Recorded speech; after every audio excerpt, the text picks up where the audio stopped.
What's going on, guys? Sticks here with the Token Minorities, bringing you the battle for Week 9 of Season 2 of the UBL, and this week we are up against Joedor and his Seattle Seakings. And before I get into the game, just a reminder that if you guys like this video, please leave a like, drop a comment, click that subscribe button, helps us out a ton, and let's do more cool stuff for you guys. And I know what you're...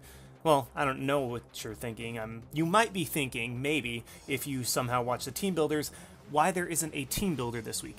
That's because there is a very real possibility that Joedor is going to be my round 1 opponent in playoffs. And so, that being said, there are certain, creeps and investments that I would rather keep to myself. Yeah, he does know, the sets on my mons, but he doesn't know, what speed creeps I hit in certain situations, what investment I had on certain mons. So I'd rather keep that a secret as long as possible, or at least until the playoff game. So yeah, sorry, no team builder this week, but his team does consist of, in full, Zygarde, Gengar, Tangrowth, Slowking, Bronzong, Komala, Mega Houndoom, I wrote Houndoom Mega, Tornadus, Therian, Lantern, Reuniclus, Ribombee, and the Groundium Z.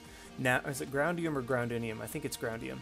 But either way, looking at his team, he has a quadruple potential regen core with Tangrowth, Slowking, Tangrowth, not Tangross, that's like a mixture of Tangrowth and Metagross. Tangrowth, Slowking, Tornadus, and even Reuniclus to a lesser extent can have Regenerator. So yeah, I mean, that's very scary. Zygarde, Gengar, and Mega Houndoom and Tornadus are all huge threats to my team, especially the speed tiers that those mons occupy are big issues for me to deal with. So the team that I'm bringing is obviously Seismitoad, Scolipede, Gardevoir, Persian, well, Alolan Persian, Mega Aerodactyl, and Mew. So yeah, looking at the team that he brought, first thing I'm noticing, no Gengar. That is absolutely amazing for me. Just means that I will not have to deal with that, as Gengar is a big threat to me. And also, I mean, he still brought the Mega Houndoom, the Tornadus, and even the Komala, which as soon as I saw that, I didn't really prep for Komala per se, but as soon as I saw that, I was just like, wait, why is that a big threat to my team? So yeah, this is going to be a very, very interesting matchup, to say the least. So yeah, looking forward to it, but I do think I have the ability to break him with the mons that I did bring. So without further ado, I'm going to lead off with my Seismitoad, get up my rocks immediately, and let's just hop right on into the battle. So the reason that I'm leading with Seismitoad is that, looking at his team, nothing can one-hit KO me, so I at the very least will be able to get up my Stealth Rocks, and in the case that he leads with something that can't two-shot me, I will be able to knock off as well. He does lead off with his Bronzong, and then I'm thinking that, okay, we're probably just going to exchange rocks. I'm actually going to take this opportunity immediately to knock off this Bronzong, as it does put it lower and in range of my mons for later on. So I just, yeah, took the opportunity that was given to me, get a good hit off on that. Does reveal that it was Shell Bell, or Shed Shell, not Shell Bell. But either way, now that I have him knocked off, he got his rocks up, I'm going to get mine up, as I kind of just want to see what Bronzong has to hit me, as he does reveal the Psywave and actually gets a pretty sizable chunk off on me. So now I'm thinking, ah, crap, he's just going to Psywave 2 more times and knock me out. I'm just going to spam knockoff. Maybe I can knock him out before he knocks me out. But he does go for Earthquake instead. And I was like, okay, that's cool. Well, that's not going to be a 2-hit KO, so I'm just going to spam knockoff. I can at least get this Bronzong low if it wants to take me out. But he actually goes for the Earthquake right here over the Psywave. Now, I kind of disagree with that. I think you should have gone for Psywave just in case you managed to get a very high roll on that, because Earthquake would have had to have been a 2-shot on my Seismitoad from that range anyway. It would have taken 2 Earthquakes. So I figured you might as well have gone for a Psywave in order to see if you can get the very high roll and then potentially knock me out with an Earthquake on the next turn.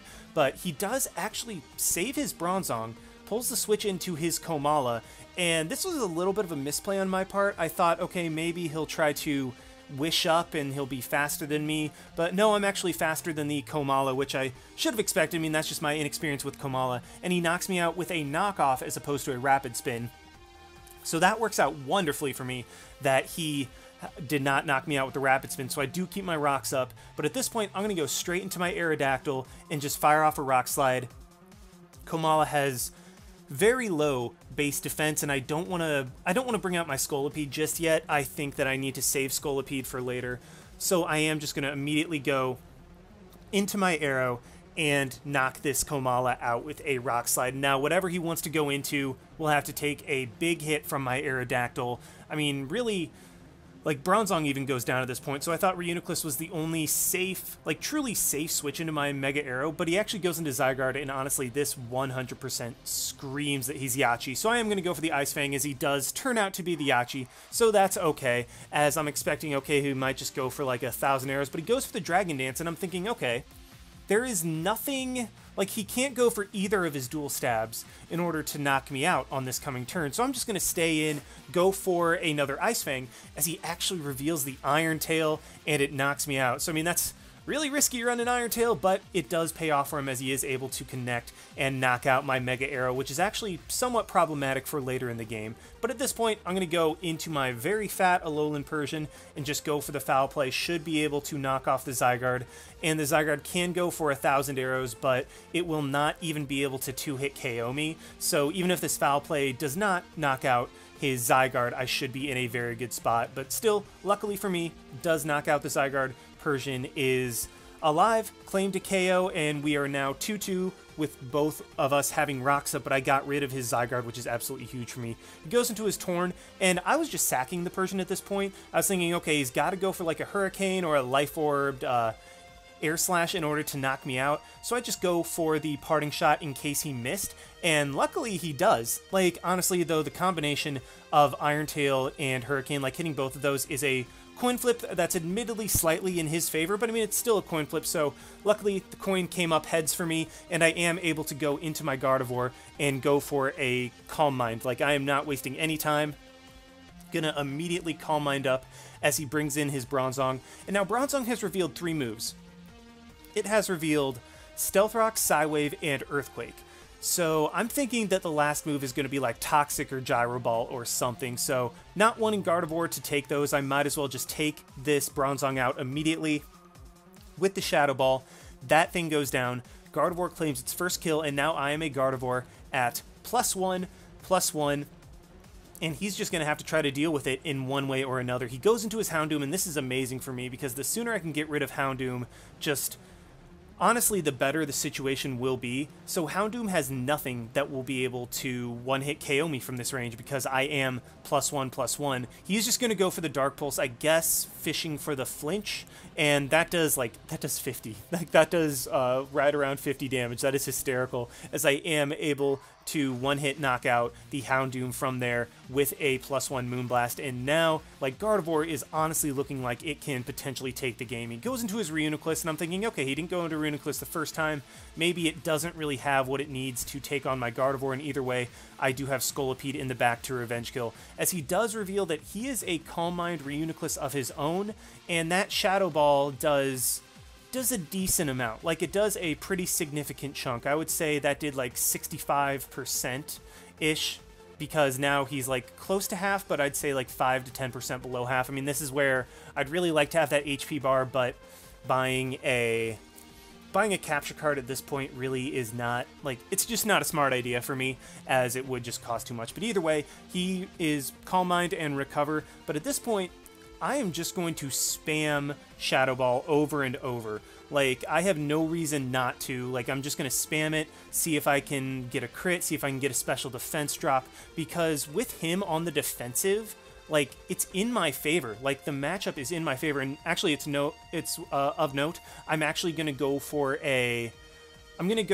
another Calm Mind this turn, because based on the first Calm Mind damage, a +1 +1 crit Shadow Ball would not necessarily knock out the Reuniclus from full, but now that I'm at +2, if I get a crit Shadow Ball, no matter what HP he's at, he will go down just straight up to that Shadow Ball. So now that I'm at +2, he's at full, I'm just going to spam Shadow Ball. Again, I'm on the offensive in a Calm Mind War, and when you're on the offensive in a Calm Mind War, it is much in your favor, because sooner or later, because I'm the one attacking, I'm either going to get a crit or I'm going to get a special defense drop. So that's my MO at this point. Like, he's Calm Minding up, and even if, for whatever reason, I don't end up getting a crit. Like, I just get insanely unlucky. I never get a crit, and I never get a Spadef drop. I still have my Scolipede in the background to revenge kill, and then once the Reuniclus goes down, he goes into his Torn. I'm able to hit that thing really hard with Rock Slide, and then Mew would be able to finish up the game from there.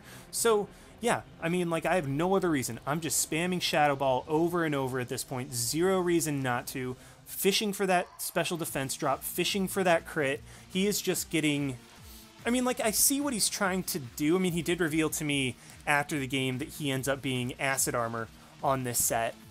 But, like, I see what he's trying to do, but from my position, because I'm on the offensive right now, because I'm the one going for attacks over and over and over, the small chances are going to happen eventually for me. Like, he's not attacking, so he can't get, like, the crit or the special defense drop. Well, I guess, like, you'd have to have Shadow Ball to go for the special defense drop. But either way, like, because he's the one on the defensive, he has no chance of not benefiting from those. Like me, I am just spamming this move over and over and over, and I finally do get the crit, and I'm able to knock out the Reuniclus. But I mean, that's just how it goes in Calm Mind Wars. Like, if you're the one that's on the offensive, then you eventually will get the crit if your opponent doesn't knock you out in time. And that's what ended up happening. Now my Gardevoir is at a good enough amount of HP that it can take any hit from the Tornadus, and I will be able to knock this thing out with a +2 Moonblast, and we are able to take a 4-0 victory over Joedor and claim our spot in the playoffs like we have officially clinched. That is really awesome considering the rough start that we had to the start of the season, and then we had to take on 3 of the top players in the league in Uzi, CJ, and then Joe. Like, being able to beat all those 3 back to back to back was absolutely incredible for us, as we were able to take home the victory in this game. Now, back to the turn where Persian dodged a Hurricane. Talked to Joedor after the match, and he told me that his Reuniclus was Calm Mind, Psyshock, Acid Armor, and Recover. Which, okay, yeah, that makes sense, but I mean, it wouldn't have been able to touch Persian, but that's why he was trying to get rid of it with the Tornadus. And then I was saying that, okay, like, Gardevoir still, like, because I was on the offensive during that stall war, during the Calm Mind War, I eventually would have gotten the crit before he got to the point where Gardevoir plus Scolipede would not be able to take it out. And then he explained to me that had he taken out Persian with Tornadus, he would have sacked off Tornadus to get a Toxic off on my Gardevoir, which basically would have lowered the longevity of my Gardevoir to where Reuniclus still would be able to set up and Gardevoir would go down. But he was adamant that Reuniclus would have been able to set up on the Gardevoir sufficiently to where it was out of range of a Z Scolipede after the fact. Well, if you guys are interested, I made a little bit of a spreadsheet that I will link in the description. It's just like a very, very quick one, like a very small one, like that's not like a super elaborate one, where it just details that, okay, Gardevoir, let's say that he had the maximum amount of turns. Let's say he had 6 turns of my Gardevoir in against his Reuniclus. Like, I know, obviously, with him, like, sacking off Bronzong and Houndoom, that would have been less, but because it benefits him most to have my Gardevoir in for all 6 turns against the Reuniclus, I'm just giving him the benefit of the doubt, giving him all 6 turns. Well, even if he did have all 6 turns, he would not be able to set up Reuniclus to the point where it is out of range of Gardevoir and Scolipede. Like, he has to Calm Mind and then recover. Like, those have to be his first 3 turns of Reuniclus in against Gardevoir for it to even live. Otherwise, Reuniclus just dies. Like, there is no question about that. There's no other way that he can go about those turns. From there, he can Calm Mind again so that Shadow Ball does less and less, and then he can recover. Well, at that point, he doesn't have an Acid Armor up as Gardevoir dies, and Scolipede is still able to knock it out. Well, let's say instead of Calm Minding on that turn, he just recovers again. Well, then he would have to recover twice, get back to full health, and then Acid Armor as Gardevoir hits it with another +1 or another neutral Shadow Ball as Reuniclus Acid Armors, and then Scolipede is able to come in and revenge. So really, no matter what he had done in that situation, I'm not gonna lie, the miss 100% mattered, in not only, well, in differential. Like, it 100% mattered in differential. It wouldn't have just been a 4-0, or it wouldn't have just been a 3-0, rather, because he knocked out the Persian. It probably would have been like a 2-0 or a 1-0. Like, I'm pretty sure that's how the game would have gone had he knocked out the Persian. So it 100% made a difference in the differential. It would not have made a difference in the outcome of the game. Like, I illustrated how, like, what would have happened had he had all that gone his way. So yeah, nonetheless, hope you guys enjoyed watching. Like, comment, subscribe, all that good stuff. And this is Sticks signing out. Why not? See you guys.